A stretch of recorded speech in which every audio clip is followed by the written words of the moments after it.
feeling a little resistance with creating content, with your business, with your passions, with your hobbies, I'm going to give you a piece of advice that I just gave a client in a session, and with her permission, she said it would also help support you on your journey as well. But we're going to be talking about her spiritual business because she's an entrepreneur.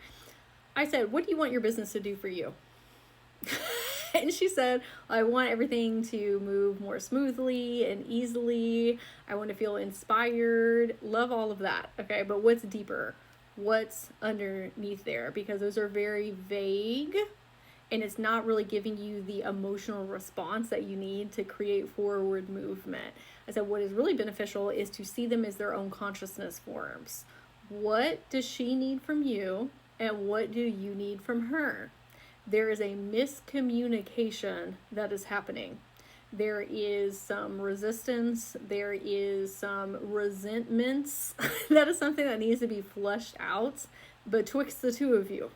This looks like you going into meditation. And meditation doesn't always mean that you need to be sitting in the silence. It can be you doing active meditations while you're dancing or working out, going on a walk out in nature, doing crafting, listening to music, whatever helps get you in the flow state and kind of out of your 3D tethers so that you can communicate with her more clearly. Or you can do journaling. You can look up some prompts to get you started. But it's opening up those lines of communication of, hey girl, I see you. Okay, you are me. You are an extension of your soul. You got your own thing going on over here, though. Okay, this is one facet of me. You have your own personality traits, your own characteristics. You need different types of support than other facets of me. Let's say your physical body. Okay, your business is going to be different than your physical self. I mean, they're tied in with one another on this kind of Venn diagram. But if you start seeing them as their own being, it's a lot easier to speak with them to figure out what is off vibrationally. I said, do you think that the way that you have been speaking to her is of the highest level of support? And she said, no. And I said, you got to start envisioning like they're people, they're your besties, they're your friends.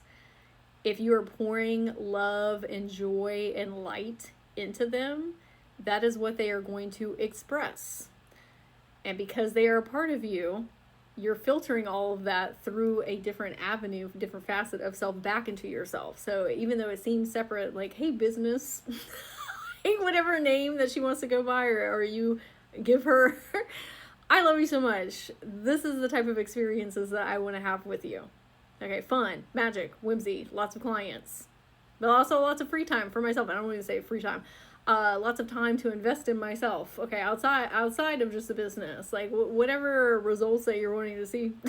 And so we need to speak life into those things, into her, and then you're going to see that back in return because it is you. And another piece of advice I gave, before we make decisions, like before we take inspired action on the decisions that we are making, take a pause and say, how can I make this more fun? That will instantaneously shift you into a new vibration and frequency, because now it's putting a smile on our face. It's putting us in imagination and wonderment and more of that childlike state of being. And it's going to have you pivot onto more aligned timelines simply by asking the question. It doesn't even matter if you still make the same decision and the same action. It's going to be from a higher state of being simply by saying, how can I make this more fun? But 9 times out of 10, it's going to pivot the action that you take. Okay, and that's where we're trying to get to anyway.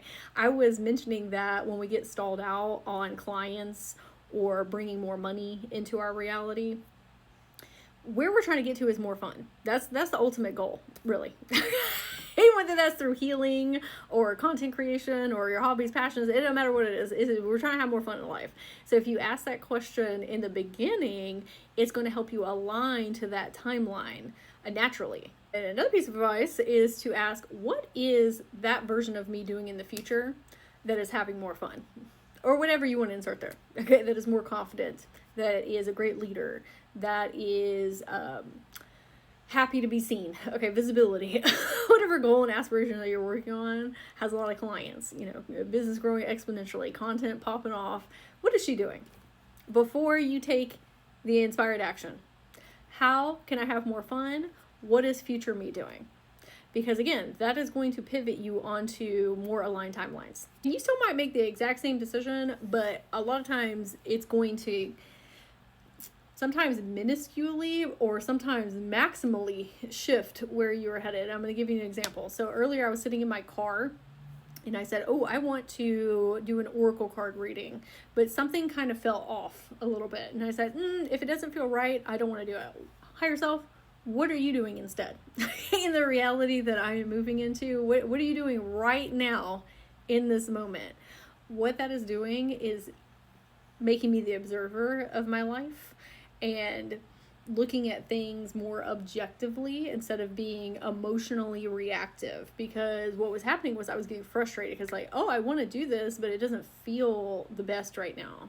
Well, if I continue down that path and I do it anyway, it's not in congruence with my higher self, obviously, because it doesn't feel good. So I took a second to say, hey, what are you doing right now? And she said, don't do that. Go about your day. Okay. And I said, okay. And then I ended up making 8 or 9 videos today about quantum shifting, quantum leaping, growing your spiritual business. All of these things that just flowed very naturally and intuitively and pivoted me towards the timeline that I want to be on and that I prefer, where that oracle card reading was not going to get me there. It's not in alignment. But it took me taking a pause and saying, hey, higher self, what are you doing in this moment right now on my most aligned timeline? How can I make this more fun? And then I was able to be much more clear of mind, have more energy, be more excited about the videos that I was creating. But I had to give myself space to shift there by asking those questions. So I would love to hear in the comments if you found this beneficial, if it helped you have some perspective shifts. If you are ready to explore your soul's next evolution, you know where to find me. Remember to give a follow to join the community, and I'm wishing you the absolutely most magical day.